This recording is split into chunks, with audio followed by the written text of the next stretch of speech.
Hi friends, ఇది 6 head అండి. 6 హెడ్లో feed ఎప్పుడు ఉండాలండి.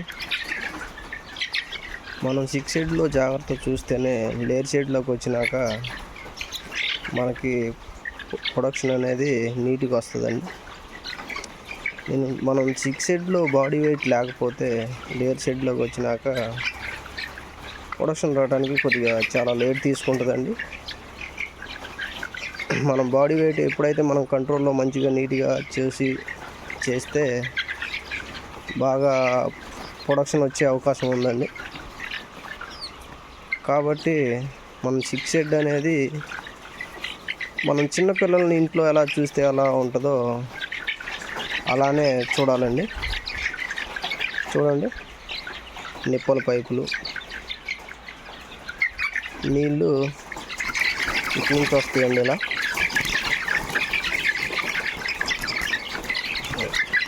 నిప్పల పైపులు అండి. మేము చాలా జాగ్రత్తగా చూస్తామండి. మేతలు వేస్ట్ కాకుండా, వాటర్ టయానికి వస్తున్నాయా లేదా. ఇది కూలింగ్ చిల్లర్ అండి.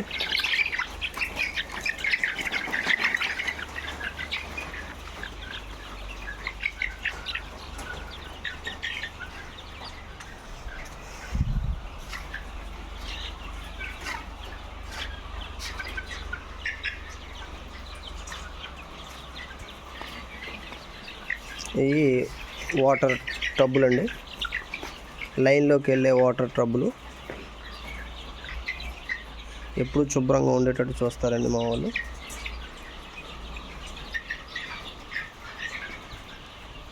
చూడండి మేత ఎలా తింటున్నాయో. ఎండాకాలం కదా, స్టార్ట్ అవుతుంది కాబట్టి ఎండాకాలం చాలా జాగ్రత్తగా ఉండాలండి. 6 హెడ్లో కానీ లేయర్ షెడ్లో కానీ ఎక్కువ శాతం కోళ్ళు వేడికి రొప్పుతూ ఉంటాయండి. కాబట్టి మనం చాలా జాగ్రత్తగా ఉండాలి. ఎందుకంటే కోడి అనేది రొప్పటం, దానికి చెమట రాదు. ఎంతైనా ఆవిరి అనేది మనం దాని నోట్లో నుంచే బయటకు వదులుతూ ఉంటుంది. కాబట్టి మనకంటే మన స్కిన్లో నుంచి చెమట అనేది వెళ్ళిపోతుంటుంది, బాడీ హీటు టెంపరేచర్. కోడికి అలా కాదండి, నోట్లో నుంచి ఆవిరి తీసుకుంటూ ఉంటుంది, ఆవిరి బయటకు వదులుతూ ఉంటుంది దాని వేడిని. ఇంకా టెంపరేచర్ ఎక్కువైపోతే చనిపోయే అవకాశం ఉంది. కాబట్టి చాలా జాగ్రత్తగా చూడాలండి 6 హెడ్లు. సరే, ఉంటానండి, బాయ్.